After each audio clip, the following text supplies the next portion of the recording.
मैं बाकी रिलीजन्स के बारे में बाद में आती हूँ, पहले मुसलमान समुदाय के बारे में बात करते हैं, क्योंकि चाहे ओवैसी साहब हों, चाहे ममता बनर्जी हों, और फिर बहुत से विदेशी मीडिया जो है वो भी कह रही है it's an anti Muslim law, because आप मुसलमानों को नहीं शामिल कर रहे हैं, तो वो क्राइटेरिया ही है कि मुसलमान नहीं होने चाहिए।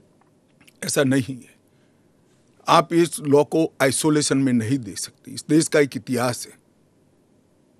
15 अगस्त 1947 को देश का विभाजन हो गया, देश 3 हिस्सों में बंट गया। वो बैकग्राउंड है। भारतीय जनसंघ, भारतीय जनता पार्टी हमेशा विभाजन का विरोध किया।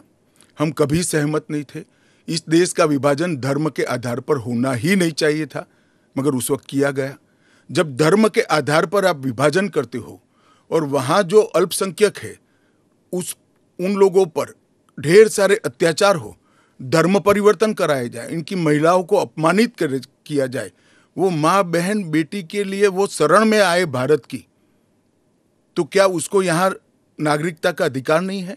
और स्वयं कांग्रेस के नेताओं ने आजादी के वक्त सैकड़ों भाषणों में कहा है कि अभी मारकाट चल रही है, अभी जहां है वहां रह जाइए, बाद में जब कभी भी भारत में आएंगे आपका स्वागत है। परंतु बाद में इलेक्टोरल पॉलिटिक्स चालू हुई, वोट बैंक की राजनीति चालू हुई। एपीसमेंट के कारण वो वादा कांग्रेस पार्टी ने कभी पूरा नहीं किया जो आज नरेंद्र मोदी पूरा कर रहे हैं। सर, जो बाकी समुदाय, बाकी जो रिलीजन्स हैं, चाहे हिंदूज हैं, जैन हैं, बुद्ध हैं, सिख हैं, उन सबको तो मैं मानती हूँ, ठीक है, देवर रिलीजन्स बॉर्न इन इंडिया, इसलिए पर पारसी और अगर आप पारसी और ईसाइयों को ला सकते हैं, उन वो जो रिलीजन्स है, they were not born in India, तो अगर आप पारसी और ईसाइयों को ला सकते हैं तो मुसलमानों को क्यों नहीं? देखिए, मुस्लिम आबादी के लिए ही वो हिस्सा आज भारत का भाग नहीं है। वो भूमि इसीलिए दे दी गई थी। फिर तो हर देश से अव्यवस्था से जो आना चाहिए, इसके लिए भारत के दरवाजे खोल लो। भारत कहां बचता है? अखंड भारत के जो लोग हिस्सा थे और जिन पर धार्मिक प्रताड़ना हुई है, उसको शरण देना मैं मानता हूं हमारी नैतिक जिम्मेदारी है और हमारी कॉन्स्टिट्यूशनल रिस्पॉन्सिबिलिटी। और स्मिता जी, आप आंकड़े की गहराई में जाइए। जब विभाजन हुआ तब पाकिस्तान में 23% हिंदू थे, हिंदू और सिख थे।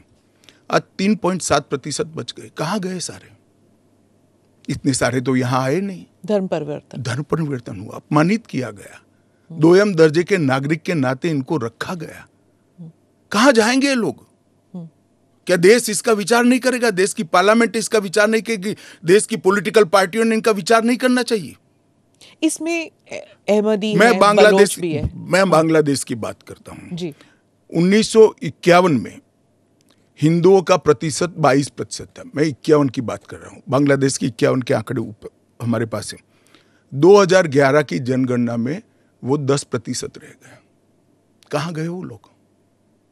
अफगानिस्तान 1992 के पूर्व, मैं 92 के आंकड़े मेरे पास लगभग 2 लाख सिख और हिंदू थे और आज करीब 500 बच गए।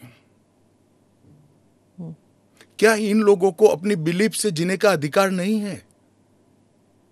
वो जब भारत एक था तब हमारे ही थे, हमारे ही भाई है, हमारी ही बहन है, हमारी ही माता है। अगर यही थ्योरी को आप अपना लो तो पार्टीशन के बाद इतने सारे शरणार्थियों को क्यों लिया? उसका भी तर्क नहीं है फिर तो।